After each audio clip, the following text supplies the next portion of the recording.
Hello ਮਾਈ dear friends, ਮੈਂ ਦੀਪ ਅਰੋੜਾ ਅੱਜ ਫਿਰ ਤੁਹਾਡੇ ਨਾਲ ਰੂਬਰੂ ਹਾਂ ਮਾਈ ਵੀਜ਼ਾ ਓਵਰਸੀਜ਼ ਕੁਮਾਰ ਮੰਡੀ ਤੋਂ ਔਰ ਮੇਰਾ ਭਵਿੱਖ ਵਿਦੇਸ਼ ਵਿੱਚ ਦੇ ਮੰਚ ਤੋਂ। ਅੱਜ ਬਹੁਤ ਇੰਪੋਰਟੈਂਟ ਡਾਟਾਜ਼ ਡਿਸਕਸ ਕਰਨੇ ਨੇ। ਜਿਵੇਂ ਲਾਸਟ ਟਾਈਮ ਵੀ ਮੈਂ ਤੁਹਾਨੂੰ ਗੱਲ ਕੀਤੀ ਸੀ ਕਿ ਆਪਾਂ ਗੱਲ ਕਰਾਂਗੇ ਜਿਹੜੇ ਆਇਲਸ, ਟੋਫਲ, ਪੀਟੀਈ, ਜੀਮੈਟ, ਜੀਆਰਈ ਜਾਂ ਸੈਟ ਵਰਗੇ ਟੈਸਟ ਨੇ ਉਹ ਕਿੱਥੇ ਯੂਜ਼ ਹੁੰਦੇ ਨੇ, ਤੇ ਨਾਲ ਆਪਾਂ ਗੱਲ ਕਰਾਂਗੇ ਕੁਝ ਅੰਕੜਿਆਂ ਦੀ ਕਿ ਉਹ ਅੰਕੜੇ ਜਿਹੜੇ ਕਿ ਪੰਜਾਬ ਦੀ ਇਮੀਗ੍ਰੇਸ਼ਨ ਨੂੰ, ਜਿਹੜੇ ਪੰਜਾਬੀਅਤ ਦੇ ਜਿਹੜੇ ਪੰਜਾਬੀ ਲੋਕ ਜਿਹੜੇ ਬਾਹਰ ਵਸਣਾ ਚਾਹੁੰਦੇ ਨੇ ਉਹਨਾਂ ਲਈ ਕੀ ਨਵੇਂ ਅਪਡੇਟਸ ਲੈ ਕੇ ਆਏ ਆ।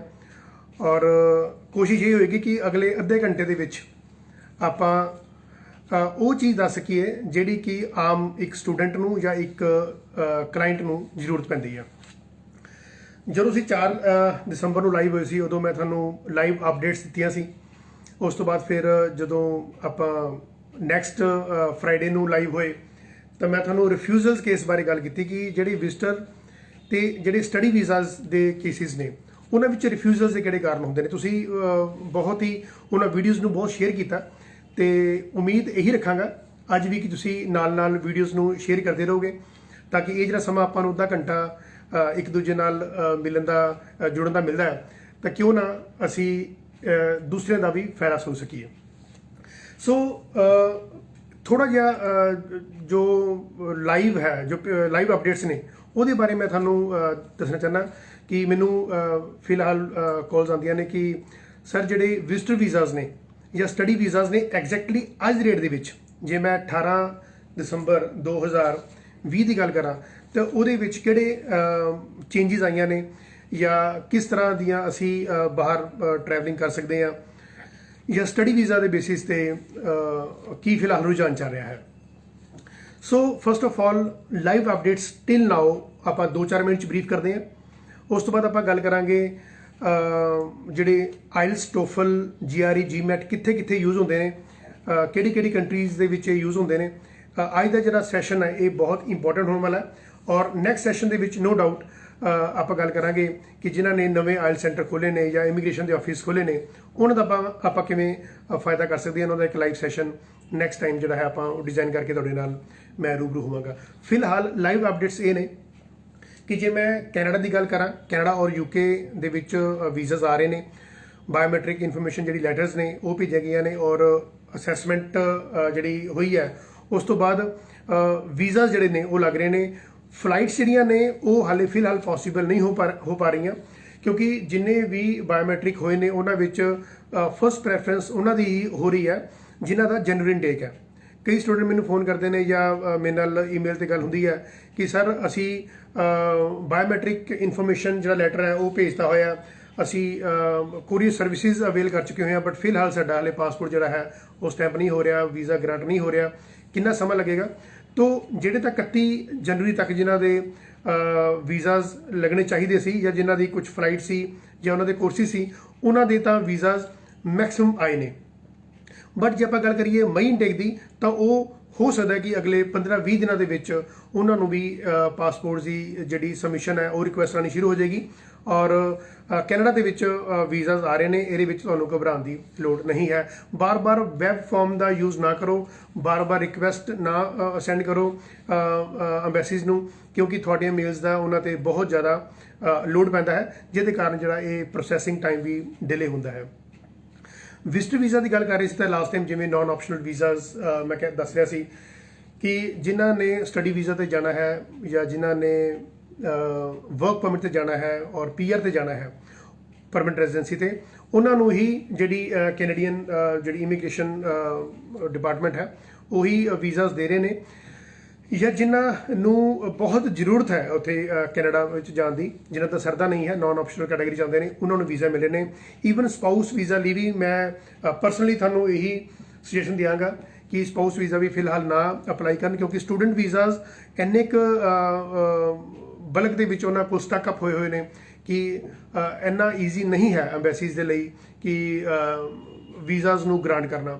ਸੋ ਸਪਾਊਸ ਵੀਜ਼ਾ ਦਾ ਜਦੋਂ ਅਲੱਗ ਬੋਝ ਅੰਬੈਸੀਜ਼ ਤੇ ਪੈਂਦਾ ਹੈ ਤਾਂ ਫਿਰ ਆਟੋਮੈਟਿਕਲੀ ਆਪਾਂ ਨੂੰ ਡਿਲੇ ਦਾ ਜਾਂ ਰਿਫਿਊਜ਼ਲ ਦਾ ਸਾਹਮਣਾ ਕਰਨਾ ਪੈਂਦਾ ਹੈ। ਸੋ ਕੋਸ਼ਿਸ਼ ਇਹੀ ਹੁੰਦੀ ਹੈ ਕਿ ਤੁਸੀਂ ਤਰੀਕੇ ਦੇ ਨਾਲ ਆਪਣੇ ਸਿਸਟਮੈਟਿਕ ਢੰਗ ਦੇ ਨਾਲ ਆਪਣਾ ਵੀਜ਼ਾ ਜਿਹੜਾ ਹੈ ਉਹ ਅਪਲਾਈ ਕਰੋ। ਸਟੂਡੈਂਟ ਵੀਜ਼ਾ ਦੇ ਨਾਲ ਕੋਸ਼ਿਸ਼ ਕਰੋ ਕਿ ਸਪਾਊਸ ਵੀਜ਼ਾ ਜਿਹੜਾ ਹੈ ਕੁਝ ਡਿਲੇ ਦੇ ਨਾਲ ਜੇ ਤੁਸੀਂ ਕਰ ਸਕਦੇ ਹੋ, ਜੇ ਵਨਸ ਇਟ ਇਜ਼ ਗਰੰਟਿਡ ਕਿ ਥੋੜਾ ਜਿਹਾ ਵੀਜ਼ਾ ਇੱਕ ਵਾਰੀ ਗ੍ਰਾਂਟ ਹੋ ਜਾਂਦਾ ਹੈ ਸਟੱਡੀ ਵੀਜ਼ਾ, ਤੇ ਉਸ ਤੋਂ ਬਾਅਦ ਤੁਸੀਂ ਸਪਾਊਸ ਵੀਜ਼ਾ ਵੀ ਅਪਲਾਈ ਕਰ ਸਕਦੇ ਹੋ ਜਾਂ ਡਿਪੈਂਡੈਂਟ ਵੀਜ਼ਾ ਵੀ ਅਪਲਾਈ ਕਰ ਸਕਦੇ ਹੋ। ਇਹ ਤਾਂ ਹੋ ਗਈ ਕੈਨੇਡਾ ਦੀ ਗੱਲ। ਜੇ ਮੈਂ ਯੂਕੇ ਦੀ ਗੱਲ ਕਰਾਂ ਤਾਂ ਯੂਕੇ ਦੇ ਵਿੱਚ ਜਿਹੜੇ ਸਟੂਡੈਂਟ ਵੀਜ਼ਾਸ ਲੱਗ ਰਹੇ ਨੇ, ਫਲਾਈਟ ਵੀ ਜਾ ਰਹੀਆਂ ਨੇ, ਸਟੂਡੈਂਟਸ ਫਲਾਈ ਕਰ ਰਹੇ ਨੇ। ਵਿਜ਼ਟਰ ਵੀਜ਼ਾ ਦੇ ਵਿੱਚ ਹਾਲੇ ਫਿਲਹਾਲ ਥੋੜ੍ਹੀਆਂ ਦਿੱਕਤਾਂ ਇਹ ਆ ਰਹੀਆਂ ਨੇ ਕਿ ਜਿਨ੍ਹਾਂ ਦੀ ਕੈਟਾਗਰੀ, ਜਿਵੇਂ ਤੁਹਾਨੂੰ ਦੱਸਿਆ ਕਿ ਕੈਨੇਡਾ ਦੇ ਵਿੱਚ ਨੌਨ ਆਪਸ਼ਨਲ ਕੈਟਾਗਰੀ ਦੇ ਵਿੱਚ ਵੀਜ਼ਾਸ ਲਗਾਏ ਜਾ ਰਹੇ ਨੇ, ਇਸੇ ਤਰੀਕੇ ਦੇ ਨਾਲ ਯੂਕੇ ਦੇ ਵਿੱਚ ਵੀ ਜਿਨ੍ਹਾਂ ਦੇ ਵਰਕ ਪਰਮਿਟਸ ਨੇ ਜਾਂ ਨੌਨ ਐਸੈਂਸ਼ੀਅਲ ਕੈਟਾਗਰੀ ਦੇ ਵਿੱਚ ਆਉਂਦੇ ਨੇ, ਉਹੀ ਜਿਹੜੇ ਵੀਜ਼ਾਸ ਨੇ ਉਹਨਾਂ ਨੂੰ ਗ੍ਰਾਂਟ ਕੀਤੇ ਜਾ ਰਹੇ ਨੇ। ਸੋ ਥੋੜਾ ਜਿਹਾ ਬਚ ਕੇ ਤੁਰਿਓ, ਕਿਉਂਕਿ ਜਿਹੜੇ ਅੱਜ ਕੱਲ੍ਹ ਵੀਜ਼ਾ ਲੱਗਦੇ ਨੇ ਉਹਨਾਂ ਨੂੰ ਥੋੜਾ ਜਿਹਾ ਦਿੱਕਤ ਹੋ ਸਕਦੀ ਹੈ ਕਿ ਜੇ ਵੀਜ਼ਾਸ ਨਹੀਂ ਆਉਂਦੇ ਜਾਂ ਲੇਟ ਹੁੰਦੇ ਨੇ, ਰਿਫਿਊਜ਼ਲ ਆਉਂਦੇ ਨੇ, ਤਾਂ ਨੈਕਸਟ ਟਾਈਮ ਫਿਰ ਤੁਸੀਂ ਇਹ ਜਿਹੜੇ ਵੀਜ਼ਾਸ ਨੇ ਉਹ ਅਪਲਾਈ ਕਰੋਗੇ ਤਾਂ ਮੈਂ ਸਮਝਦਾ ਕਿ ਇਹ ਕੋਈ ਬਹੁਤ ਵੱਡੀ ਸਿਆਣਪ ਨਹੀਂ ਹੋਏਗੀ। Rather we can wait for the particular timings. ਜੇ ਮੈਂ ਗੱਲ ਕਰਾਂ ਆਸਟ੍ਰੇਲੀਆ ਦੇ ਲਈ, ਆਸਟ੍ਰੇਲੀਆ ਦੇ ਵਿੱਚ GTE ਜਾਂ COE ਦੇ ਨਾਲ ਸਾਡੇ ਵੀਜ਼ਾਸ ਆਏ ਨੇ, ਬਟ ਸਭ ਤੋਂ ਵੱਡੀ ਪ੍ਰੋਬਲਮ ਇਹ ਹੈ ਕਿ ਫਲਾਈਟਸ ਹਾਲੇ ਪੋਸੀਬਲ ਨਹੀਂ ਹੈ। ਆਨਲਾਈਨ ਸਟੂਡੈਂਟਸ ਨੂੰ ਸਟੱਡੀ ਕਰਨੀ ਪੈ ਰਹੀ ਹੈ। ਨਿਊਜ਼ੀਲੈਂਡ ਦੇ ਵਿੱਚ ਵੀ ਇਹੀ ਹਾਲ ਹੈ। ਸੋ ਆਸਟ੍ਰੇਲੀਆ ਤੇ ਨਿਊਜ਼ੀਲੈਂਡ ਆਪਸ ਦੇ ਵਿੱਚ ਇਹਨਾਂ ਦੀ ਜਿਹੜੀਆਂ ਇਮੀਗ੍ਰੇਸ਼ਨ ਦੇ ਜਿਹੜੇ ਪ੍ਰੋਸੈਸ ਨੇ ਆਲਮੋਸਟ ਸੇਮ ਨੇ। ਔਰ ਜਿਹੜੇ ਆਪਾਂ ਗੱਲ ਕਰੀਏ ਵਿਜ਼ਟਰ ਵੀਜ਼ਾਸ ਤੇ, ਤਾਂ ਸੇਮ ਜਿਵੇਂ ਕੈਨੇਡਾ ਦੇ ਵਿੱਚ ਹੈ ਉੱਦਾਂ ਹੀ ਨਿਊਜ਼ੀਲੈਂਡ ਔਰ ਆਸਟ੍ਰੇਲੀਆ ਦੇ ਵਿੱਚ ਵੀ ਇਹੀ ਮੁਹਿੰਮ ਦੇ ਤਹਿਤ ਨੇ ਕਿ ਵਿਜ਼ਟਰ ਵੀਜ਼ਾਸ ਵਾਲੇ ਜਿਹੜੇ ਪੀਪਲ ਨੇ ਜਿਹੜੇ ਉੱਥੇ ਜਾਣਾ ਚਾਹੁੰਦੇ ਨੇ ਉਹ ਫਿਲਹਾਲ ਹਾਲ ਤੱਕ ਫਲਾਈਟ ਨਹੀਂ ਕਰ ਪਾਣਗੇ ਅੰਟਿਲ ਔਰ ਅਨਲੈਸ ਕਿ ਉਹਨਾਂ ਨੂੰ ਉੱਥੇ ਬਹੁਤ ਜ਼ਰੂਰਤ ਹੈ, ਜਾਂ ਤਾਂ ਉੱਥੇ ਕੋਈ ਬਹੁਤ ਖੁਸ਼ੀ ਦੀ ਗੱਲ ਹੈ ਜਾਂ ਉੱਥੇ ਕੁਝ ਐਸੀ ਗੱਲ ਹੋ ਚੁੱਕੀ ਹੈ ਕਿ ਜਿੱਥੇ ਉਹਨਾਂ ਦਾ ਜਾਣਾ ਬਹੁਤ ਜ਼ਰੂਰੀ ਹੈ। ਸੋ ਆਲਮੋਸਟ ਉਹੀ ਪਿਛਲੇ 15-20 ਦਿਨਾਂ ਦੀ ਜਿਹੜੇ ਵਿਜ਼ਟਰ ਵੀਜ਼ਾਸ ਦੇ ਰਿਗਾਰਡਿੰਗ ਨੇ ਉਹੀ ਅਪਡੇਟਸ ਨੇ। ਨੋ ਡਾਊਟ ਸਟੱਡੀ ਵੀਜ਼ਾ ਦੇ ਵਿੱਚ ਯੂਕੇ ਔਰ ਕੈਨੇਡਾ ਨੇ ਆਪਣੇ ਦੁਆਰ ਖੋਲ੍ਹੇ ਹੋਏ ਨੇ ਔਰ ਜਿਹੜੀ ਕੋਵਿਡ ਦੀ ਵੈਕਸੀਨੇਸ਼ਨ ਆ ਚੁੱਕੀ ਹੈ, ਯੂਕੇ ਦੇ ਵਿੱਚ ਟ੍ਰਾਇਲ ਚੱਲ ਰਹੇ ਨੇ। ਉਹਦੇ ਕਾਰਨ ਇੱਕ ਬਹੁਤ ਪੋਜ਼ਿਟਿਵ ਨਿਊਜ਼ ਜਿਹੜੀ ਹੈ ਉਹ ਇਮੀਗ੍ਰੇਸ਼ਨ ਸੈਕਟਰ ਦੇ ਵਿੱਚ ਹੈ ਕਿ ਆਉਣ ਵਾਲੇ ਸਮੇਂ ਜਿਵੇਂ ਇੰਡੀਆ ਦੇ ਵਿੱਚ ਵੀ ਟ੍ਰਾਇਲ ਸ਼ੁਰੂ ਹੋ ਜਾਣਗੇ ਔਰ ਆਲ ਓਵਰ ਦ ਵਰਲਡ ਇੱਕ ਬਹੁਤ ਵਧੀਆ ਸਾਲ ਜਦੋਂ 2021 ਦਾ ਆਏਗਾ, ਜਿੱਥੇ ਸਟੂਡੈਂਟ ਔਰ ਵਿਜ਼ਟਰ ਜਿਹੜੇ ਵਿਜ਼ਿਟ ਕਰਨ ਵਾਲੇ ਨੇ ਜਾਂ ਸਪਾਂਸਰਸ਼ਿਪ ਲੈਣ ਵਾਲੇ ਨੇ ਜਾਂ ਕਿਸੇ ਪਾਸੇ ਇਨਵੀਟੇਸ਼ਨ ਮਿਲਦੀ ਹੈ, ਉਹਨਾਂ ਲਈ ਇੱਕ ਬਹੁਤ ਵਧੀਆ ਸਮਾਂ ਆਏਗਾ। 2021 ਜਨਵਰੀ ਔਨਵਰਡਸ ਵੀ ਅਸੀਂ ਵੀਜ਼ਾਸ ਅਪਲਾਈ ਕਰਨ ਜਾ ਰਹੇ ਹਾਂ। ਵਿਜ਼ਟਰ ਵੀਜ਼ਾ, ਸਟੱਡੀ ਵੀਜ਼ਾ ਤਾਂ ਖੈਰ ਆਲਰੇਡੀ ਚੱਲ ਹੀ ਰਹੇ ਹਨ। ਸੋ ਜਿਹੜੀ ਮੈਂ ਗੱਲ ਕਰ ਰਿਹਾ ਸੀ ਸਟੱਡੀ ਵੀਜ਼ਾ ਔਰ visitor visa, Canada, Australia, New Zealand, UK, US ਦੇ ਵਿੱਚ ਜੇ ਆਪਾਂ ਗੱਲ ਕਰੀਏ ਥੋੜੀ ਜਿਹੀ ਹਾਲੇ ਦਿੱਕਤਾਂ ਆ ਰਹੀਆਂ ਨੇ। ਜਿਹੜੀ ਅਪਾਇੰਟਮੈਂਟਸ ਹੈ ਉਹ 30 ਮਾਰਚ ਦੇ ਕਰੀਬ ਹੀ ਮਿਲਦੀਆਂ ਨੇ। ਸੋ ਹਾਲੇ ਥੋੜਾ ਜਿਹਾ ਤੁਹਾਨੂੰ ਵੇਟ ਕਰਨਾ ਪਏਗਾ US ਦੇ ਲਈ ਵੀ। ਸੋ ਜਿਹੜੀਆਂ ਰੈਸਟ ਆਫ ਦੀ ਥਿੰਗਸ ਹੈਗੀਆਂ ਨੇ ਉਹ ਤੁਹਾਨੂੰ ਨਾਲ ਅਸੀਂ ਦੱਸਦੇ ਰਹਾਂਗੇ। ਜੇ ਮੈਨੂੰ ਲੱਗਦਾ ਹੈ ਕਿ ਮਾਈ ਵੀਜ਼ਾ ਦੀ ਟੀਮ ਨੂੰ ਲੱਗਦਾ ਹੈ ਕਿ ਕੋਈ ਨਵੀਂ ਅਪਡੇਟਸ, ਕੋਈ ਬਹੁਤ ਵਧੀਆ ਅਪਡੇਟ ਜਿਹੜੀ ਕਿ ਤੁਹਾਡੀ ਜ਼ਿੰਦਗੀ ਚੇਂਜ ਕਰ ਸਕਦੀ ਹੈ, ਤਾਂ ਅਸੀਂ ਉਸ ਵੇਲੇ ਵੀ ਲਾਈਵ ਹੋ ਸਕਦੇ ਹਾਂ। ਪਰ ਫਿਲਹਾਲ ਜਿਹੜੀ ਸਟੱਡੀ ਵੀਜ਼ਾ ਔਰ ਵਿਜ਼ਟਰ ਵੀਜ਼ਾ ਦੇ ਲਈ ਇਹੀ ਅਪਡੇਟਸ ਨੇ ਕਿ ਕੈਨੇਡਾ ਔਰ ਯੂਕੇ ਦੇ ਲਈ ਤੁਸੀਂ ਵੀਜ਼ਾਸ ਆ ਰਹੇ ਨੇ, ਫਲਾਈਟਸ ਕਰ ਸਕਦੇ ਹੋ। ਬਾਕੀ ਜਿਹੜੀ ਕੰਟਰੀਜ਼ ਨੇ ਉਹ ਸਿਰਫ ਜਿਹੜੀ ਨਾਨ ਆਪਸ਼ਨਲ ਨੇ, ਜਿਹੜੇ ਐਸੈਂਸ਼ੀਅਲ ਕੈਟਾਗਰੀ ਨੇ, ਉਹਨਾਂ ਨੂੰ ਹੀ ਵੀਜ਼ਾਸ ਦੇ ਰਹੀਆਂ ਨੇ। ਹੁਣ ਆਪਾਂ ਗੱਲ ਕਰਦੇ ਹਾਂ ਜਿਹੜਾ ਬੜਾ ਇੰਪੋਰਟੈਂਟ ਟੌਪਿਕ ਅੱਜ ਆਪਾਂ ਲੈ ਕੇ, ਜਿਹੜੀ ਇੱਕ ਸੋਚ ਸੀ ਜਿਹੜੇ ਮੇਰੇ ਫਰੈਂਡ ਸੀ ਕਿ ਅੱਜ ਆਪਾਂ ਅਗਲੇ 15-20 ਮਿੰਟ ਡਿਸਕਸ ਕਰਾਂਗੇ, ਉਹ ਹੈ ਜਿਹੜੇ ਡਿਫਰੈਂਟ ਐਗਜ਼ਾਮੀਨੇਸ਼ਨਸ ਨੇ। ਜਿਵੇਂ ਸਪੋਜ਼ ਆਇਲਸ ਹੈ ਜਾਂ ਟੋਫਲ ਹੈ ਜਾਂ PTE ਹੈ ਔਰ SAT ਹੈ, GRE ਹੈ, GMAT ਹੈ ਜਾਂ ਡਿਊਰਿੰਗੋ ਹੈ।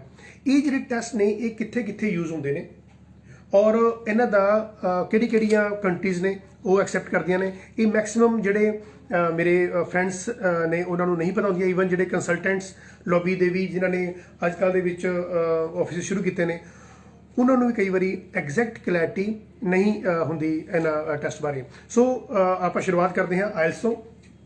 ਆਇਲਸ ਜਿਵੇਂ ਕਿ ਤੁਹਾਨੂੰ ਪਤਾ ਹੈ ਕਿ ਇਹ acceptable by all universities and colleges in the world ਹੈ। ਤੁਸੀਂ ਕਿਤੇ ਵੀ ਜਾਣਾ ਹੋਵੇ, ਆਇਲਸ ਜਿਹੜਾ ਹੈ ਇਹ ਮੈਂਡੇਟਰੀ ਹੈ। ਆਇਲਸ ਦਾ ਜਿਹੜੀ ਫੁੱਲ ਫਾਰਮ ਹੈ ਇਹ international English language testing system ਹੈ। ਤੋ ਇਹਦੇ ਵਿੱਚ 9 ਬੈਂਡਸ ਹੁੰਦੇ ਨੇ। ਇਹਦੇ ਵਿੱਚੋਂ अलग अलग कंट्री ਜਿਹੜੇ ਨੇ ਅਲੱਗ-ਅਲੱਗ ਬੈਂਡਸ ਦੀ ਰਿਕੁਆਇਰਮੈਂਟ ਮੰਗਦੇ ਨੇ। ਜਿਵੇਂ ਆਪਾਂ ਯੂਕੇ ਦੀ ਗੱਲ ਕਰੀਏ ਤਾਂ ਉੱਥੇ ਤਕਰੀਬਨ 5.5 ਬੈਂਡਸ, ਨਾਟ ਲੈਸ ਦੈਨ 5 ਬੈਂਡ ਤੇ ਵੀ ਤੁਸੀਂ ਵੀਜ਼ਾ ਲੈ ਸਕਦੇ ਹੋ। ਡਿਪੈਂਡ ਕਰਦਾ ਕਿ ਉਹ ਯੂਜੀ ਕੈਟਾਗਰੀ ਦਾ ਹੈ ਕਿ ਪੀਜੀ ਕੈਟਾਗਰੀ ਦਾ, ਮਤਲਬ ਅੰਡਰ ਗ੍ਰੈਜੂਏਸ਼ਨ ਦੀ ਕੈਟਾਗਰੀ ਜਾ ਰਹੇ ਨੇ ਜਾਂ ਪੋਸਟ ਗ੍ਰੈਜੂਏਸ਼ਨ ਦੀ ਕੈਟਾਗਰੀ 'ਚ ਨੇ। ਇਹਨਾਂ ਦੀ ਜਿਹੜੀ ਫੀਸ ਦਾ ਸਟਰਕਚਰ ਦੇਖੀਏ ਤੇ 14,000 ਦੇ ਕਰੀਬ, 14,000 ਰੁਪੀਜ਼ ਦੇ ਕਰੀਬ ਇਹਦੀ ਆਇਲਸ ਦੀ ਫੀਸ ਹੁੰਦੀ ਹੈ। ਔਰ ਟੈਸਟ ਵੀ ਇਹਦਾ ਤਕਰੀਬਨ ਮੰਨੋ ਕਿ 40 ਮਿੰਟ ਦਾ ਲਿਸਨਿੰਗ ਟੈਸਟ ਹੁੰਦਾ ਹੈ, 60 ਮਿੰਟ ਦਾ ਰਾਈਟਿੰਗ ਹੋ ਗਿਆ ਔਰ 60 ਮਿੰਟ ਦਾ ਰੀਡਿੰਗ ਟੈਸਟ ਹੁੰਦਾ ਹੈ ਔਰ 10 ਤੋਂ 15 ਮਿੰਟ ਦੀ ਸਪੀਕਿੰਗ ਸੈਕਸ਼ਨ ਹੋ ਸਕਦਾ ਹੈ ਜੇ ਆਪਾਂ ਐਕਸਟੈਂਡਡ ਮੋਡ ਤੇ ਰਹੀਏ ਤਾਂ ਅਪਰੋਕਸੀਮੇਟਲੀ 2 ਘੰਟੇ 55 ਮਿੰਟ ਜਾਂ 3 ਘੰਟੇ ਦੇ ਵਿੱਚ ਜਿਹੜਾ ਆਇਲਸ ਹੈ, ਜਿਹੜਾ ਐਗਜ਼ਾਮੀਨੇਸ਼ਨ ਹੈ, ਇਹ ਕੰਪਲੀਟ ਹੋ ਜਾਂਦਾ ਹੈ। ਆਇਲਸ ਜਿਹੜੀ ਹੈ ਇਹ ਸਾਰੇ ਵਰਲਡ ਦੀਆਂ ਹਰ ਯੂਨੀਵਰਸਿਟੀਜ਼, ਹਰ ਕਾਲਜਿਸ ਐਕਸੈਪਟ ਕਰਦੇ ਨੇ। ਸੋ ਇਹ ਓਵਰਆਲ ਟੋਟੈਲਿਟੀ ਦੇ ਵਿੱਚ ਆਪਾਂ ਇਹਨੂੰ ਯੂਜ਼ ਕਰ ਸਕਦੇ ਹਾਂ। ਮੈਕਸਿਮਮ ਜਿਹੜੇ ਸਟੂਡੈਂਟਸ ਨੇ ਉਹ ਆਇਲਸ ਹੀ ਕਰਦੇ ਨੇ। ਤੋ ਬ੍ਰਿਟਿਸ਼ ਕਾਉਂਸਲ ਔਰ ਆਈਡੀਪੀ ਜਿਹੜੇ 2 ਮੇਜਰ ਐਜੂਕੇਸ਼ਨਲ ਦੇ ਹੈਗੇ ਜਿਹੜੇ ਇੰਸਟੀਚਿਊਟ ਜਿਹੜੇ ਇਹ ਪੇਪਰ ਲੈਂਦੇ ਨੇ। ਤੋ ਸਟੂਡੈਂਟਸ ਨੂੰ ਤਿਆਰੀ ਕਰਨ ਦੇ ਲਈ ਜਿਹੜੇ ਉਹਨਾਂ ਦੇ ਲੋਕਲ ਇੰਸਟੀਟਿਊਸ਼ਨ ਹੁੰਦੇ ਨੇ, ਐਜੂਕੇਸ਼ਨ ਇੰਸਟੀਟਿਊਸ਼ਨ ਨੇ, ਉਹ ਤਿਆਰੀ ਕਰਵਾਉਂਦੇ ਨੇ। ਉਹਨਾਂ ਦੀ ਫੀਸ ਸਟਰਕਚਰ ਅਕੋਰਡਿੰਗ ਟੂ ਉਹਨਾਂ ਦੀ ਇਨਫਰਾਸਟਰਕਚਰ ਹੈ, ਉਹਨਾਂ ਦੀ ਇਮੇਜ ਹੈ, ਬ੍ਰਾਂਡ ਨੇਮ ਹੈ। ਤੋ ਅਲੱਗ-ਅਲੱਗ ਜਿਹੜੇ ਇੰਸਟੀਚਿਊਟ ਨੇ ਅਲੱਗ-ਅਲੱਗ ਆਪਣੇ ਲੈਵਲ ਤੇ ਆਪਣੀ ਫੀਸ ਲੈਂਦੇ ਨੇ। ਪਰ ਜਿਹੜੀ ਸਰਕਾਰੀ ਫੀਸ ਹੈ ਉਹ 14,000 ਦੇ ਕਰੀਬ ਤੁਹਾਨੂੰ ਇਹ ਫੀਸ ਦੇਣੀ ਪੈਂਦੀ ਹੈ ਆਇਲਸ ਕਰਨ ਦੇ ਲਈ। ਔਰ ਇਹਨੂੰ Canada, Australia, New Zealand, US, UK ਜਿੰਨੇ ਵੀ ਕੰਟਰੀਜ਼ ਨੇ ਮੈਕਸਿਮਮ ਇਹਨੂੰ ਐਕਸੈਪਟ ਕਰਦੇ ਨੇ। ਉਸ ਤੋਂ ਬਾਅਦ ਗੱਲ ਕਰਦੇ ਹਾਂ ਆਪਾਂ ਟੋਫਲ ਦੀ। ਟੋਫਲ ਟੈਸਟ ਜਿਹੜਾ ਹੈ ਇਹ test of English foreign languages ਦੇ ਸੰਬੰਧਿਤ ਟੈਸਟ ਹੈ। ਇਹ ਟੈਸਟ ਮੈਕਸਿਮਮ ਜਿਹੜਾ ਐਕਸੈਪਟੇਬਿਲਿਟੀ ਜਾਂਦਾ ਹੈ ਉਹ ਹੈ USA ਜਾਂ UK ਦੇ ਵਿੱਚ। ਇਹਦੀ ਜਿਹੜੀ ਫੀਸ ਸਟਰਕਚਰ ਹੈ ਇਹ ਅਪਰੋਕਸੀਮੇਟਲੀ $185 ਹੈ। ਜੇ ਅੱਜ 73 ਨਾਲ ਮਲਟੀਪਲਾਈ ਕਰੀਏ ਤਾਂ 13,500 ਰੁਪਏ ਦੇ ਕਰੀਬ ਇਹਦੀ ਫੀ ਬਣਦੀ ਹੈ। ਔਰ ਇਹਦੀ ਜਿਹੜੀ ਸਕੋਰਿੰਗ ਨੇ ਇਹ ਤਕਰੀਬਨ ਜੇ ਤੁਹਾਡੇ 60 ਸਕੋਰ ਦੇ ਕਰੀਬ ਆਉਂਦੇ ਨੇ, ਮਤਲਬ 0 ਤੋਂ ਲੈ ਕੇ 120 ਤੱਕ ਇਹਦੀ ਰੇਂਜ ਚੱਲਦੀ ਹੈ। 60 ਸਕੋਰ ਜਿਹੜਾ ਹੈ ਉਹ 6 ਬੈਂਡ ਆਇਲਸ ਦੇ ਇਕੁਅਲ ਮੰਨਿਆ ਜਾਂਦਾ ਹੈ। ਸੋ ਜੇ ਤੁਸੀਂ US ਜਾਂ UK ਜਾਣਾ ਚਾਹੁੰਦੇ ਹੋ ਤਾਂ ਤੁਸੀਂ ਟੋਫਲ ਜਿਹੜਾ test of English foreign language ਹੈ ਇਹ ਕਰ ਸਕਦੇ ਹੋ। ਇਸ ਤੋਂ ਬਾਅਦ ਆਪਾਂ ਗੱਲ ਕਰਦੇ ਹਾਂ PTE ਦੀ। ਜਿਹੜਾ PTE ਹੈ ਇਹਨੂੰ ਪੀਅਰਸਨ ਟੈਸਟ ਆਫ ਇੰਗਲਿਸ਼ ਕਹਿੰਦੇ ਨੇ। ਇਹ ਜਿਹੜਾ ਮੈਕਸਿਮਮ ਜਿਹੜੇ ਕੋਰਸਿਸ ਨੇ ਇਹ 0 ਤੋਂ ਲੈ ਕੇ 90 ਪੁਆਇੰਟਸ ਦੇ ਵਿੱਚ ਵੇਰੀ ਕਰਦੇ। ਜੇ ਸਪੋਜ਼ ਤੁਹਾਡੇ 50 ਪੁਆਇੰਟ ਆ ਜਾਂਦੇ ਨੇ ਤਾਂ ਉਹ 6 ਬੈਂਡ ਦੀ ਕੈਟਾਗਰੀ 'ਚ ਆ ਜਾਂਦੇ ਹੋ।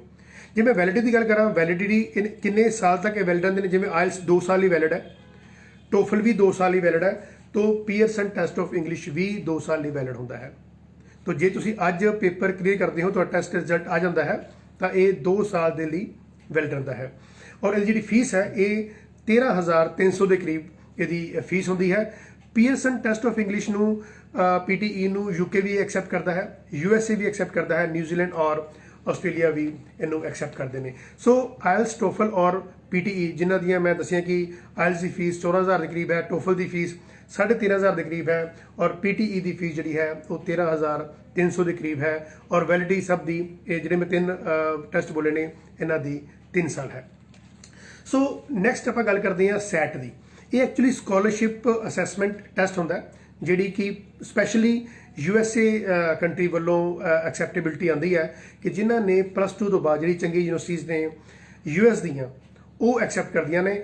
ਔਰ ਇਹਦੀ ਜਿਹੜੀ ਮੈਂ ਫੀਸ ਦੀ ਗੱਲ ਕਰਾਂ ਤਾਂ $117 ਫੀਸ ਹੁੰਦੀ ਹੈ ਇਹਨਾਂ ਦੀ। ਪੁਆਇੰਟਸ ਜਿਹੜੀ ਵੇਰੀ ਕਰਦੇ ਨੇ ਇਹ 400 ਤੋਂ ਲੈ ਕੇ 1600 ਪੁਆਇੰਟਸ ਵਿੱਚ ਵੇਰੀ ਕਰਦੇ ਨੇ। ਬਟ ਇਹਦੀ ਸਭ ਤੋਂ ਵਧੀਆ ਗੱਲ ਇਹ ਹੈ ਕਿ ਇਹਦੀ ਜਿਹੜੀ ਵੈਲਿਡਿਟੀ ਹੈ ਇਹ 3 ਸਾਲ ਦੀ ਹੈ। ਜਿਵੇਂ ਬਾਕੀਆਂ ਦੀ 2 ਸਾਲ ਦੀ ਹੈ, ਇਹਦੀ 3 ਸਾਲ ਦੀ ਵੈਲਿਡਿਟੀ ਹੈ। ਔਰ ਅਪਰੋਕਸੀਮੇਟਲੀ 3 ਘੰਟੇ 45 ਮਿੰਟ ਦੇ ਵਿੱਚ ਇਹ ਜਿਹੜਾ ਤੁਸੀਂ ਐਗਜ਼ਾਮੀਨੇਸ਼ਨ ਹੈ ਇਹ ਦੇ ਸਕਦੇ ਹੋ। ਤੋ ਸੈਟ ਜਿਹੜਾ ਹੈ, ਜਿਹੜਾ ਸਕਾਲਰਸ਼ਿਪ ਅਸੈਸਮੈਂਟ ਟੈਸਟ ਹੈ, ਇਹ ਓਨਲੀ ਫॉर USA ਲਈ ਹੁੰਦਾ ਹੈ। ਹੁਣ ਆਪਾਂ ਗੱਲ ਕਰਦੇ ਹਾਂ GRE, GMAT। ਇਹ ਦੋਨੋਂ ਜਿਹੜੇ ਟੈਸਟ ਨੇ ਇਹ ਵੀ USA ਲਈ ਹੁੰਦੇ ਨੇ। GRE ਜਿਹੜਾ ਹੈ ਇਹਦੀ ਜਿਹੜੀ ਫੁੱਲ ਫਾਰਮ ਹੈ ਇਹ ਗ੍ਰੈਜੂਏਟ ਰਿਕਾਰਡ ਐਗਜ਼ਾਮੀਨੇਸ਼ਨ ਹੈ। ਗ੍ਰੈਜੂਏਟ ਰਿਕਾਰਡ ਐਗਜ਼ਾਮੀਨੇਸ਼ਨ ਇਹਦਾ ਮਤਲਬ ਹੁੰਦਾ ਕਿ ਜਿਹੜੇ ਸਟੂਡੈਂਟ ਇੰਡੀਆ ਤੋਂ ਜਿਨ੍ਹਾਂ ਨੇ ਗ੍ਰੈਜੂਏਸ਼ਨ ਕੀਤੀ ਹੋਈ ਹੈ ਸਾਇੰਸ ਜਾਂ ਟੈਕਨੋਲੋਜੀ ਵਿੱਚ, ਜਿਹਨੇ ਕੋਈ ਸਪੋਜ਼ BTech ਕੀਤੀ ਹੈ ਜਾਂ BSc ਇੰਜੀਨੀਅਰਿੰਗ ਜਾਂ BSc IT ਕੀਤੀ ਹੈ, ਉਹਨਾਂ ਲਈ ਇਹ ਟੈਸਟ USA ਦੇ ਵਿੱਚ ਜਦੋਂ ਜਾਣਾ ਚਾਹੁੰਦੇ ਨੇ ਪੜ੍ਹਨ ਦੇ ਲਈ, ਉਹਨਾਂ ਨੂੰ ਇਹ GRE ਟੈਸਟ ਕਲੀਅਰ ਕਰਨਾ ਪੈਂਦਾ ਹੈ। ਸੋ ਇਹ ਟੈਸਟ ਦੀ ਸਭ ਤੋਂ ਵੱਡੀ ਖੂਬਸੂਰਤੀ ਇਹ ਹੈ ਕਿ ਇਹਦੀ ਜਿਹੜੀ ਵੈਲਿਡਿਟੀ ਹੈ, ਜਿਵੇਂ ਬਾਕੀਆਂ ਦੀ 2-2 ਸਾਲ ਹੈ ਜਾਂ ਸੈਟ ਦੀ 3 ਸਾਲ ਹੈ, ਇਹਦੀ 5 ਸਾਲ ਦੀ ਵੈਲਿਡਿਟੀ ਹੈ। ਸੋ ਇਹਦੀ ਜਿਹੜੀ ਫੀਸ ਸਟਰਕਚਰ ਹੈ ਇਹ $213 ਦੇ ਕਰੀਬ ਫੀਸ ਹੈ। ਸੋ ਜੇ ਆਪਾਂ ਇੰਡੀਅਨ ਕਰੰਸੀ ਦੀ ਗੱਲ ਕਰੀਏ ਤਾਂ 15,500 ਦੇ ਕਰੀਬ ਇਹ ਜਿਹੜੀ ਫੀਸ ਹੈ ਇਹ ਤੁਹਾਨੂੰ ਦੇਣੀ ਪੈਂਦੀ ਹੈ। ਸੋ GRE ਗ੍ਰੈਜੂਏਟ ਰਿਕਾਰਡ ਐਗਜ਼ਾਮੀਨੇਸ਼ਨ ਇਹ ਵੈਲਿਡ ਹੁੰਦਾ ਹੈ USA ਦੇ ਲਈ। ਨੈਕਸਟ ਆਪਾਂ ਗੱਲ ਕਰਦੇ ਹਾਂ GMAT ਦੀ।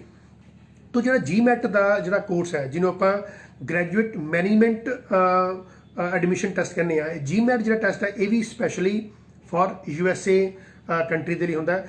ਇਹਦੇ ਵਿੱਚ ਵੀ ਜਿਵੇਂ ਮੈਂ ਤੁਹਾਨੂੰ ਦੱਸਿਆ ਕਿ ਵੀ GRE ਜਿਹੜਾ ਹੈ ਉਹ ਜਿਨ੍ਹਾਂ ਨੇ ਸਾਇੰਸ ਜਾਂ ਟੈਕਨੋਲੋਜੀ 'ਚ ਗ੍ਰੈਜੂਏਸ਼ਨ ਕੀਤੀ ਹੋਈ ਹੈ ਤੇ ਅੱਗੋਂ ਉਹਨਾਂ ਨੇ ਸਾਇੰਸ ਅਤੇ ਟੈਕਨੋਲੋਜੀ ਦੇ ਵਿੱਚ ਹੀ MSc ਜਾਂ MTech ਕਰਨ ਜਾ ਰਹੇ ਨੇ।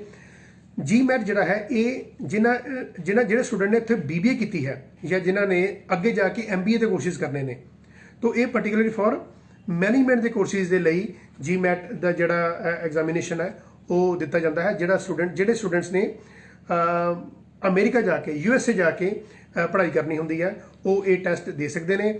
$250 $250 ਇਹਦੀ ਫੀਸ ਹੁੰਦੀ ਹੈ। ਤਾਂ ਮੰਨ ਕੇ ਚਲੋ ਕਿ 18,250 ਦੇ ਕਰੀਬ, ਜੇ ਅੱਜ 73 ਰੁਪਏ ਦੇ ਕਰੀਬ ਜੇ ਡਾਲਰ ਦੀ ਰੇਟ ਦਸੀਏ USD ਦੀ, ਤਾਂ 18,500 ਰੁਪਇਆ ਜੇ ਲੈ ਕੇ ਤੁਰੋ ਤੇ ਇਹਦੀ ਇਹ ਫੀਸ ਹੈ।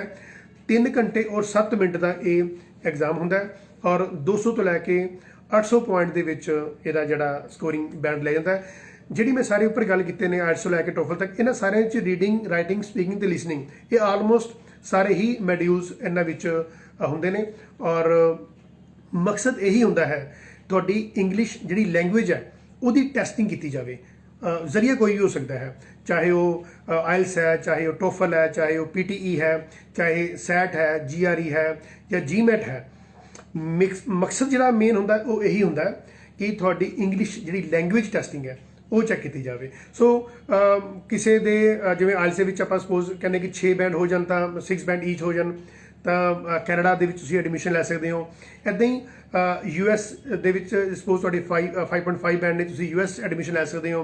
ਤੁਹਾਡੇ ਜੇ ਆਪਾਂ ਗੱਲ ਕਰੀਏ ਆਸਟ੍ਰੇਲੀਆ ਦੀ ਜਾਂ ਨਿਊਜ਼ੀਲੈਂਡ ਦੀ, ਤਾਂ ਉਹਦੇ ਵਿੱਚ ਵੀ 6 ਨਾਟ ਲੈਸ ਦੈਨ 5.5 ਬੈਂਡ ਹੋਣ ਤਾਂ ਵੀ ਤੁਸੀਂ ਆਸਟ੍ਰੇਲੀਆ ਜਾਂ ਨਿਊਜ਼ੀਲੈਂਡ ਦੇ ਵਿੱਚ ਐਡਮਿਸ਼ਨਸ ਲੈ ਸਕਦੇ ਹੋ। ਹੁਣ ਆਪਾਂ ਗੱਲ ਕਰਦੇ ਹਾਂ ਡੁਲਿੰਗੋ ਦੀ। ਡੁਲਿੰਗੋ ਇੱਕ ਐਸਾ ਟੈਸਟ ਹੈ ਜਿਹੜਾ ਕਿ ਤਕਰੀਬਨ 1000 ਤੋਂ ਉੱਪਰ ਕਾਲਜਸ ਨੇ ਪੂਰੇ ਵਰਲਡ ਦੇ ਵਿੱਚ ਜਾਂ ਯੂਨੀਵਰਸਿਟੀਜ਼ ਨੇ। ਸਪੋਜ਼ 900 ਦੇ ਕਰੀਬ ਯੂਨੀਵਰਸਿਟੀਜ਼ ਨੇ ਔਰ 100 ਦੇ ਕਰੀਬ ਕਾਲਜਸ ਨੇ ਜਿਹੜੇ ਕਿ ਡੁਲਿੰਗੋ ਟੈਸਟ ਲੈਂਦੇ ਨੇ। ਪਰ ਕਿਉਂਕਿ ਇਹ ਹੁਣੇ ਸਟਾਰਟ ਹੋਇਆ ਹੈ ਔਰ ਇਹਦਾ ਸਭ ਤੋਂ ਪਲੱਸ ਪੁਆਇੰਟ ਇਹ ਹੈ ਕਿ ਤੁਸੀਂ ਕੈਨੇਡਾ ਦੇ ਵਿੱਚ ਜਿਹੜੇ ਪ੍ਰਾਈਵੇਟ ਕਾਲਜਸ ਨੇ ਉਹ ਡੁਲਿੰਗੋ ਟੈਸਟ ਨੂੰ ਐਕਸੈਪਟ ਕਰਦੇ ਨੇ। ਪਰ ਹਾਂ, ਸਰਕਾਰੀ ਜਿਹੜੇ ਕਾਲਜਸ ਨੇ ਜਿਹੜੇ SDS ਦੇ ਅੰਡਰ ਆਉਂਦੇ ਨੇ ਉਹ ਡੁਲਿੰਗੋ ਨੂੰ ਐਕਸੈਪਟ ਨਹੀਂ ਕਰਦੇ। ਜਿੱਥੇ ਤੁਸੀਂ ਇਹ ਮੰਨੋ ਕਿ ਆਪਾਂ ਗੱਲ ਕਰਦੇ ਹਾਂ ਕਿ ਮੀਡੀਅਮ ਆਫ ਇੰਸਟਰਕਸ਼ਨ ਇੰਗਲਿਸ਼ ਹੈ, 70% ਮਾਰਕਸ ਨੇ ਤੁਹਾਡੇ CBSE ਬੋਰਡ ਦੇ ਵਿੱਚੋਂ ਤੁਸੀਂ UK ਜਾ ਸਕਦੇ ਹੋ। ਜੇ ਸਪੋਜ਼ ਤੁਹਾਡੇ 70% ਮਾਰਕਸ ਨਹੀਂ ਆਉਂਦੇ ਤਾਂ ਤੁਸੀਂ ਡੁਲਿੰਗੋ ਟੈਸਟ ਕਰਕੇ ਵੀ UK 'ਚ ਐਡਮਿਸ਼ਨ ਲੈ ਸਕਦੇ ਹੋ। ਤਾਂ ਇੱਕ ਖੂਬਸੂਰਤੀ ਇਹ ਹੈ ਕਿ UK ਔਰ ਕੈਨੇਡਾ ਦੇ ਜਿੰਨੇ ਵੀ ਕਾਲਜਸ ਜਿਹੜੇ ਪ੍ਰਾਈਵੇਟ ਕਾਲਜਸ ਆਉਂਦੇ ਨੇ ਉਹਨਾਂ ਵਿੱਚ ਜਿਹੜੇ ਡੁਲਿੰਗੋ ਹੈ, ਕੁਝ ਜਿਹੜੇ ਕਾਲਜਸ ਨੇ ਕੈਨੇਡਾ ਦੇ ਉਹ ਕੰਡੀਸ਼ਨਲ ਆਫਰ ਲੈਟਰ ਜੋ ਦਿੰਦੇ ਨੇ ਉਦੋਂ ਵੀ ਤੁਹਾਡਾ ਡੁਲਿੰਗੋ ਦਾ ਟੈਸਟ ਦੇਖ ਸਕਦੇ ਨੇ। ਤਾਂ ਜਿਨ੍ਹਾਂ ਨੇ IELTS ਨਹੀਂ ਕੀਤਾ ਉਹ ਡੁਲਿੰਗੋ ਟੈਸਟ ਦੇ ਕੇ ਵੀ ਆਪਣਾ ਕੰਡੀਸ਼ਨਲ ਆਫਰ ਲੈਟਰ ਲੈ ਸਕਦੇ ਨੇ। ਉਸ ਤੋਂ ਬਾਅਦ ਫਿਰ ਉਹ IELTS ਵੀ ਅਪੀਅਰ ਹੋ ਸਕਦੇ ਨੇ। 1 ਘੰਟੇ ਦਾ ਟੈਸਟ ਹੁੰਦਾ ਹੈ। ਇਹਦੀ ਫੀਸ ਬਹੁਤ ਨੋਮੀਨਲ ਹੈ, ਅਪਰੋਕਸੀਮੇਟਲੀ $49 ਜਿਹਨੂੰ ਅਪਰੋਕਸੀਮੇਟਲੀ ਜੇ ਮੈਂ 73 ਵਾਲੀ ਵਗੈਰਾ ਤਾਂ 3500 ਦੇ ਕਰੀਬ ਇਹਦੀ ਫੀਸ ਹੈ ਔਰ ਇਹਦੀ ਵੈਲਿਡਿਟੀ ਵੀ 2 ਸਾਲ ਹੈ। तो GMAT और जी GRE है क्योंकि ये USA बेस्ड टेस्ट ने इन्हों की वैलिडिटी 5 साल है। दुलिंगो जो टेस्ट है ये जी वैलिडिटी है ये 2 साल की है। सो मैं जिवें तुहानूं दस्सिया कि भी 1000 के करीब एजुकेशन इंस्टीट्यूट्स ने ऑल ओवर द वर्ल्ड जिहड़े कि डुलिंगो नूं एक्सैप्ट करते हैं। सो जे आपां इहनूं ओवरऑल गल करिए कि जिहड़े IELTS ने या PTE है TOEFL है इन्हां दी वैलिडिटी मैक्सिमम जिहड़ी हुंदी है वो GRE या GRE ते GMAT च हुंदी है। तो 5 साल की वैलिडिटी रखते हैं और जे मैं सैट की गल करा तो वो 3 साल की वैलिडिटी है, बाकी सारिਆਂ ਦੇ ਵਿੱਚ 2-2 साल की जी वैलिडिटी है वो है। तो कहने का मकसद ये है कि जेडे मेरे फ्रेंड्स मैनू फोन करते हैं कि सर मैं TOEFL करा या IELTS करा तो वो आपां नूं पता होना चाहिए कि आपां किहड़ी कंट्री जा सकते हैं या जा रहे हैं तो वो मुताबिक तुसीं ये कोर्सिस कर सकते हो। ਨੈਕਸਟ ਗੱਲ ਮੈਂ ਤੁਹਾਨੂੰ ਕਰਨਾ ਚਾਹ ਰਿਹਾ ਸੀ ਕਿ ਜਿਹੜੇ ਸਟੂਡੈਂਟਸ ਫਿਲਹਾਲ ਕੈਨੇਡਾ ਮੂਵ ਕਰਨ ਦੇ ਬਾਰੇ ਸੋਚ ਰਹੇ ਨੇ, ਸੋ ਇੱਕ ਬਹੁਤ ਵਧੀਆ ਸਮਾਂ ਹੈ ਹੁਣ ਕਿ ਤੁਸੀਂ ਕੈਨੇਡਾ, ਕਿਉਂਕਿ ਤੁਹਾਨੂੰ ਮੈਂ ਦੱਸਿਆ ਕਿ ਵੈਕਸੀਨੇਸ਼ਨ ਆਲਮੋਸਟ ਟ੍ਰਾਇਲ ਚੱਲ ਰਹੀ ਆ, ਕੁਝ ਕੰਟਰੀਜ਼ ਨੇ ਉਹਦੀ ਅਥੈਂਟੀਕੇਸ਼ਨ ਦਿੱਤੀ ਹੋਈ ਹੈ ਕਿ ਤੁਸੀਂ ਇਹ ਜਿਹੜਾ ਵੈਕਸੀਨੇਸ਼ਨ ਲਗਵਾਉਂਦੇ ਹੋ ਤਾਂ ਇਹਦੇ ਨਾਲ ਜਿਹੜੀ ਕੋਵਿਡ-19 ਜਿਹੜਾ ਕਰੋਨਾ ਦੀ ਜਿਹੜੀ ਇਹ ਡਿਸੀਜ਼, ਜਿਹੜੀ ਮਹਾਮਾਰੀ ਪੈਂਡੇਮਿਕ ਪੂਰੇ ਵਰਲਡ ਦੇ ਵਿੱਚ ਜਿਹਨੇ ਬਹੁਤ ਹੀ ਹਾਹਾਕਾਰ ਮਚਾਈ ਹੈ, ਤਬਾਹੀ ਮਚਾਈ ਹੈ, ਤੋਂ ਤੁਸੀਂ ਇਹਨਾਂ ਤੋਂ ਜਦੋਂ ਆਪਾਂ ਵੈਕਸੀਨੇਸ਼ਨ ਲਗਾਉਂਦੇ ਹਾਂ ਤਾਂ ਇਸ ਬਿਮਾਰੀ ਦੇ ਪ੍ਰਭਾਵ ਤੋਂ ਮੁਕਤ ਹੋ ਜਾਂਦੇ ਹਾਂ। ਔਰ ਅਸੀਂ ਜਿਹੜੀਆਂ ਹੁਣ ਕੰਟਰੀਜ਼ ਨੇ ਇਹ ਆਪਣੇ ਬਾਰਡਰ ਖੋਲ੍ਹ ਰਹੀਆਂ ਨੇ, ਔਰ 2021 ਜਿਹੜਾ ਸਮਾਂ ਹੈ ਉਹ ਬਹੁਤ ਹੀ ਵਧੀਆ ਆਉਣ ਵਾਲਾ, ਕਿਉਂਕਿ ਇਹਨਾਂ ਸਾਰੀਆਂ ਕੰਟਰੀਜ਼ ਨੂੰ ਪਤਾ ਹੈ। ਈਵਨ ਜੇ ਆਪਾਂ ਕੈਨੇਡਾ ਦੀ ਗੱਲ ਕਰੀਏ ਤਾਂ ਤੁਸੀਂ ਇਮੇਜਿਨ ਕਰ ਸਕਦੇ ਹੋ ਕਿ ਇਹਨਾਂ ਕੰਟਰੀਆਂ ਦੇ ਵਿੱਚ 35,000 ਕਰੋੜ ਦੇ ਕਰੀਬ, ਮਤਲਬ ਪੰਜਾਬ ਤੋਂ ਜਿਹੜਾ ਰੈਵਨਿਊ ਹੈ ਉਹ ਜਾਂਦਾ ਹੈ। ਤਾਂ ਸਟੱਡੀ ਵੀਜ਼ਾ ਦੇ ਵਿੱਚ ਇੰਨਾ ਭਾਰੀ ਰੈਵਨਿਊ ਜਿਹੜਾ ਹੈ ਉਹ ਜਾਂਦਾ ਹੈ। ਜਦੋਂ ਇਹੋ ਜਿਹੀ ਮਹਾਮਾਰੀ ਜਦੋਂ ਆਉਂਦੀ ਹੈ ਉਦੋਂ ਕਿੰਨਾ ਵੱਡਾ ਲਾਸ ਹੁੰਦਾ ਹੈ, ਉਹਨਾਂ ਦੀ GDP ਵੀ ਕਿੰਨੀ ਇਫੈਕਟ ਹੁੰਦੀ ਹੈ।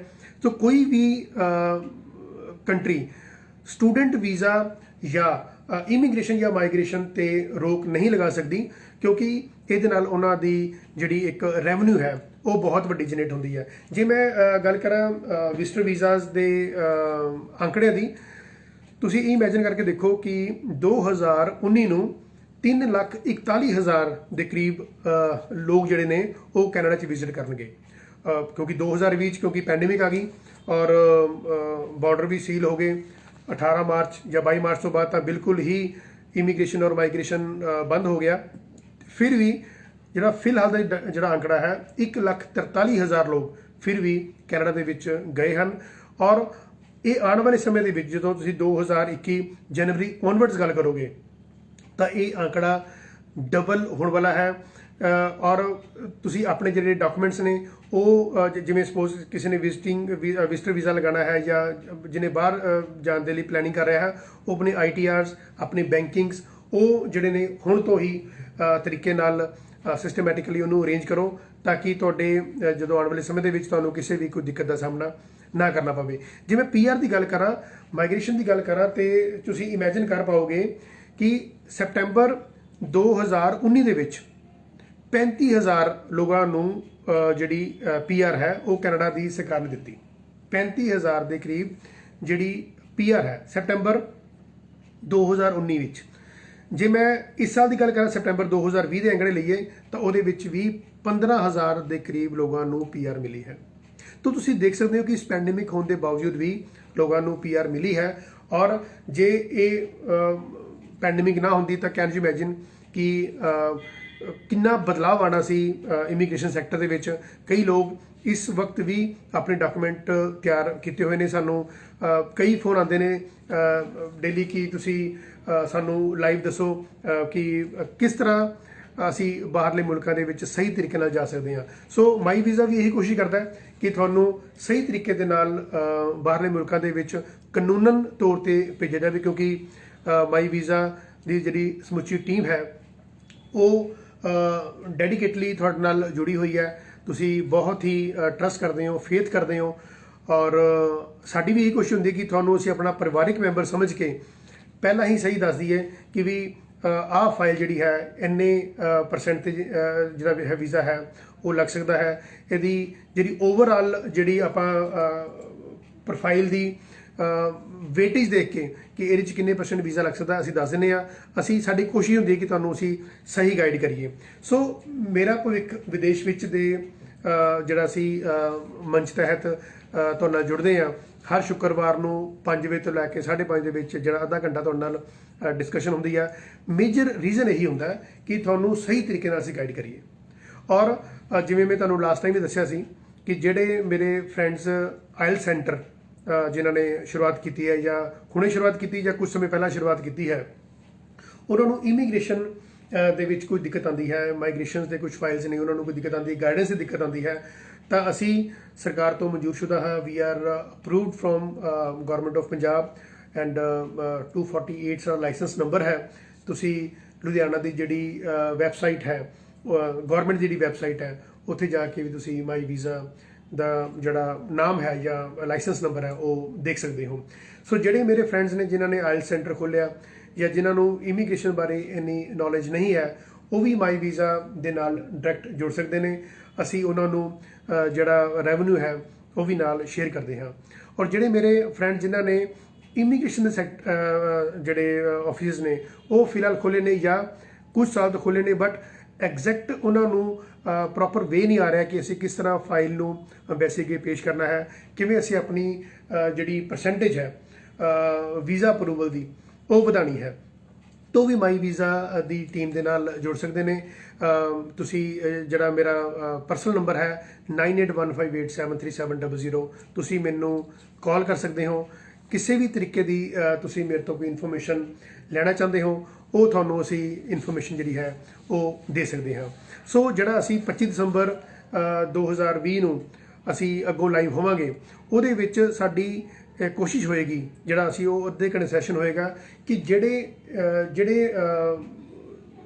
ਪੀਪਲ ਜਿਨ੍ਹਾਂ ਨੇ ਨਵਾਂ ਆਇਲ ਸੈਂਟਰ ਖੋਲ੍ਹਿਆ ਹੈ ਜਾਂ ਇਮੀਗ੍ਰੇਸ਼ਨ ਦਾ ਕੋਈ ਕੰਪਨੀ ਖੋਲ੍ਹੀ ਹੈ, ਅਸੀਂ ਉਹਨਾਂ ਨੂੰ ਡਾਇਰੈਕਟ ਦਸੀਏ, ਲਾਈਵ ਦਸੀਏ ਕਿ ਕਿਹੜੀ ਫਾਈਲ ਦੇ ਵਿੱਚ ਕੀ ਕੀ ਚੀਜ਼ਾਂ ਦੇਖਣੀਆਂ ਹੁੰਦੀਆਂ ਨੇ।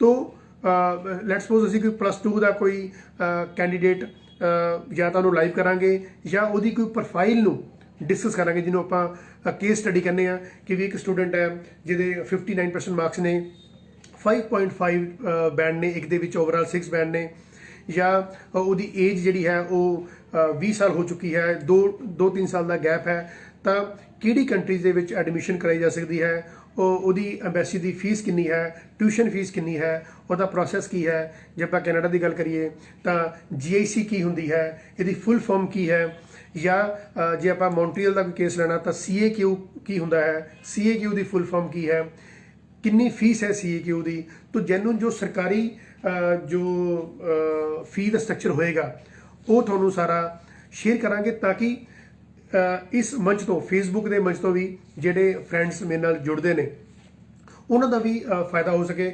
ਔਰ ਸਭ ਤੋਂ ਵੱਡੀ ਗੱਲ ਇਹ ਕਿ ਜਿਹੜੇ ਸਟੂਡੈਂਟਸ ਮੇਰੇ ਨਾਲ ਜੁੜਦੇ ਨੇ ਉਹ ਵੀ ਅਵੇਅਰ ਹੋ ਜਾਣ, ਕਿਉਂਕਿ ਜਿਵੇਂ ਤੁਹਾਨੂੰ ਪਤਾ ਹੀ ਹੈ ਕਿ ਇਮੀਗ੍ਰੇਸ਼ਨ ਸੈਕਟਰ ਕੁਝ ਇਸ ਤਰੀਕੇ ਦੇ ਨਾਲ ਲੋਕਾਂ ਦਾ ਸੁਭਾਅ ਬਣਿਆ ਹੋਇਆ ਹੈ ਕਿ ਇੱਥੇ ਲੋਕੀ ਠੱਗੀ ਮਾਰ ਜਾਂਦੇ ਹਨ ਜਾਂ ਮਿਸਗਾਈਡ ਕਰਦੇ ਨੇ, ਜਾਂ ਆਪ ਕੁਝ ਕੰਸਲਟੈਂਟ ਨੂੰ ਨੌਲੇਜ ਨਹੀਂ ਹੁੰਦੀ, ਕਿਉਂਕਿ ਸਰਕਾਰ ਨੇ ਵੀ ਕੋਈ ਐਸਾ ਪੈਰਾਮੀਟਰ ਨਹੀਂ ਬਣਾਇਆ ਹੋਇਆ ਕਿ ਜਿਹਦੇ ਵਿੱਚ ਇੱਕ ਕੰਸਲਟੈਂਟ ਦੀ ਜਿਹੜੀ ਐਜੂਕੇਸ਼ਨ ਹੈ ਉਹ ਦੇਖੀ ਜਾਵੇ। ਸੋ ਈਵਨ ਇੱਕ +2 ਪਾਸ ਕੀਤਾ ਵੀ ਕੰਸਲਟੈਂਟ ਜਿਹੜਾ ਹੈ ਉਹ ਲਾਇਸੈਂਸ ਲੈ ਕੇ ਕਿਸੇ ਨੂੰ ਗਾਈਡ ਕਰ ਸਕਦਾ ਹੈ। ਸੋ ਇੱਕ ਬਹੁਤ ਮੇਰੇ ਖਿਆਲ ਦੇ ਵਿੱਚ ਇੱਕ ਵਧੀਆ ਪ੍ਰੈਕਟਿਸ ਨਹੀਂ ਹੁੰਦੀ ਕਿ ਜਦੋਂ ਸਾਡੀ ਆਪਣੀ ਕੁਆਲੀਫਿਕੇਸ਼ਨ ਇੰਨੀ ਸਟਰੋਂਗ ਨਾ ਹੋਵੇ ਤੇ ਅਸੀਂ ਦੂਸਰੇ ਦੀ ਕੁਆਲੀਫਿਕੇਸ਼ਨ ਜਿਹਨੇ ਕਿ ਮਾਸਟਰਸ ਕਰਨੀ ਹੈ ਜਾਂ PhD ਕਰਨੀ ਹੈ ਜਾਂ ਡੀ.ਲਿਟ ਕਰਨੀ, ਡੀ ਸਾਇੰਸ ਕਰਨੀ ਹੈ, ਤਾਂ ਉਹਨੂੰ ਅਸੀਂ ਗਾਈਡ ਕਰੀਏ ਜੇ ਅਸੀਂ ਆਪ ਹਾਇਰ ਸੈਕੰਡਰੀ ਵੀ ਪਾਸ ਨਹੀਂ ਕਰ ਸਕੇ।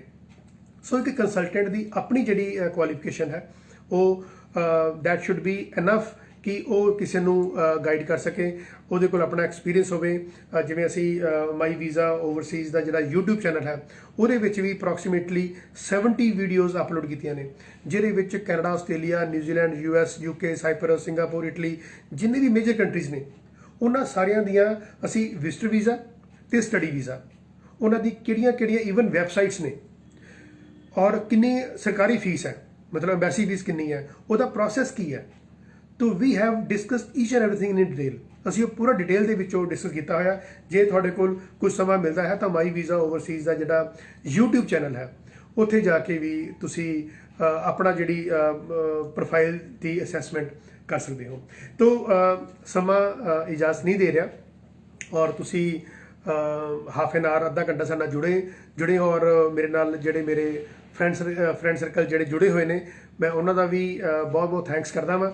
ਔਰ ਨੈਕਸਟ ਟਾਈਮ ਜਦੋਂ ਅਸੀਂ 25 ਦਸੰਬਰ ਨੂੰ ਜੁੜਾਂਗੇ ਉਹਦੇ ਵਿੱਚ ਸਾਡੀ ਕੋਸ਼ਿਸ਼ ਇਹੀ ਹੋਏਗੀ ਕਿ ਜਿਨ੍ਹਾਂ ਦੇ ਨਵੇਂ ਆਇਲ ਸੈਂਟਰ ਨੇ ਜਾਂ ਇਮੀਗ੍ਰੇਸ਼ਨ ਸੈਂਟਰ ਨੇ ਜਾਂ ਜਿਹੜੇ ਸਟੂਡੈਂਟ ਅਵੇਅਰ ਨਹੀਂ ਹਨ ਆਪਣੇ ਵੀਜ਼ਾ ਪ੍ਰੋਸੈਸਿੰਗ ਤੋਂ, ਅਸੀਂ ਸਟੈਪ ਬਾਏ ਸਟੈਪ ਸ਼ੁਰੂਆਤ ਕਰਾਂਗੇ ਤਾਂ ਕਿ ਸਾਰੇ ਸਮਾਜ ਦਾ ਭਲਾ ਹੋ ਸਕੇ। ਸੋ ਤੁਹਾਡਾ ਬਹੁਤ ਬਹੁਤ ਧੰਨਵਾਦ ਜੀ। ਸਤਿ ਸ਼੍ਰੀ ਅਕਾਲ ਜੀ।